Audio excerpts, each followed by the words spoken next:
pemirsa Saburai TV, kembali bersama saya Umi Rahmawati dalam program Saburai Talks.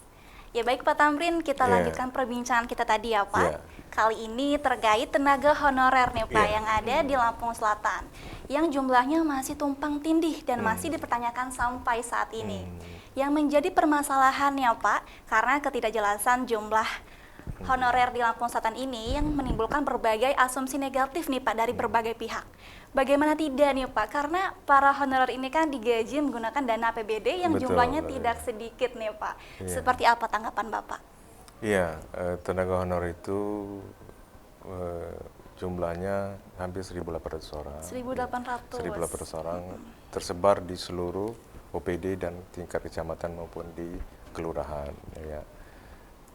Perekrutan tenaga honor ini sesuai dengan kebutuhan. Sesuai dengan kebutuhan tentunya apa yang dibutuhkan di OPD masing-masing yang tidak tercover oleh ASN tentu akan dibantu oleh tenaga honor ini, TLS lah seperti itu. Jadi pengrekrutan jelas, tugasnya jelas, sehingga pada prinsipnya bahwa tenaga honor itu bekerja sesuai dengan fungsinya masing-masing. Tupoksinya masing-masing. Iya, ya, seperti Pak, itu Mbak. Jadi 1.800 itu sudah keseluruhan tenaga honorer ya Pak yang kurang, ada di Lampung Selatan. kurang Lebihnya lebih kurang 1.800. seperti itu. Oh ya Pak, dengan isu yang beredar nih Pak bahwa para ASN dan kepala OPD di pemerintah Kabupaten Lampung Selatan ini dengar-dengar terpecah Pak atau terkotak-kotak nih Pak. Bagaimana Bapak menanggapinya? Oh enggak, sampai sekarang tetap bersatu, tidak ada kotak-kotakan, tidak ada terpecah, satu kesatuan, satu komando di bawah Bupati Lampung Selatan, tentu di bawah koordinasi Sekda masih berjalan sampai saat ini. Mungkin yang memandangnya dari sisi-sisi yang lain. Cuman sampai saat ini saya jamin bahwa kepala OPD itu tetap satu kesatuan, satu komando Pak Bupati Kabupaten Lampung Selatan. Tidak ada yang terkotak-kotak. Jadi itu hanya isu ya Pak Isu ya? saja. Tetap bersatu ya Pak, semua di bawah komando Bapak Bupati ya Pak ya? Iya betul. Iya. Ya Pak, Lampung Selatan sebagai salah satu kabupaten tertua yang sudah banyak menelurkan kabupaten-kabupaten lain seperti Tanggamus, Pringsewu dan juga Pesawaran.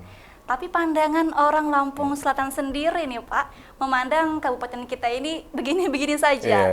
Jadi menurut Bapak letak salahnya di mana nih Pak? Di masyarakatnya kah atau di birokratnya sendiri? Cara pandang yang berbeda saya kira begini. Memandang Kabupaten Lampung Selatan itu tidak pada satu titik. Di Lampung Selatan itu begitu luas dengan jumlah penduduk 1 juta lebih, luasnya di atas 2.000 km persegi, bentangan pantai dengan tersebar di 17 kecamatan dan 260 desa. Jadi kalau kita memandang Lampung Selatan itu dari titik kita sendiri, dari ruang lingkup yang kecil, tentu dia akan menilai dirinya pada lingkup terkecil. Cuman kalau kita melihat secara luas, begitu luar biasa. Mbak Umi sendiri kan begitu luar biasa pembangunan di Lampung Selatan.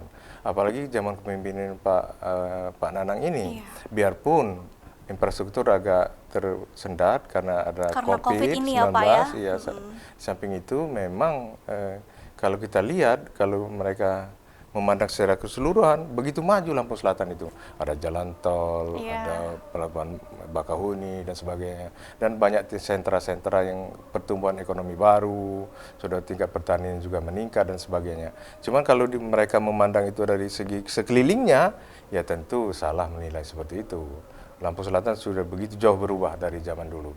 Karena saya sendiri tidak pindah-pindah dari Lampung Selatan ini.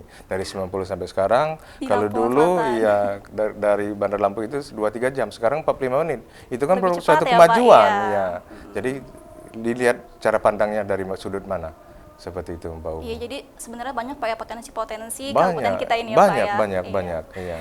Baik, Pak Tamrin, untuk birokrasi Lampung Selatan lebih maju ke depannya, apa nih saran Bapak untuk para ASN, khususnya di Kabupaten Lampung Selatan ini, Pak?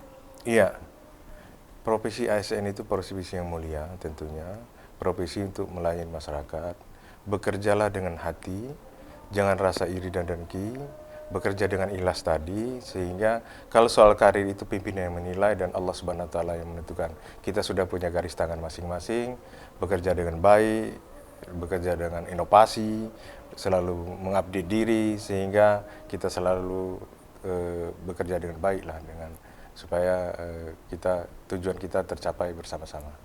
Ya baik, bekerja dengan hati, jangan iri dengki dan ikhlas ya Pak. Iya. Dan selalu lakukan inovasi. Semoga saran Bapak ini dapat diikuti ya Pak oleh para ASN khususnya di Kabupaten Lampung Selatan ini. Iya.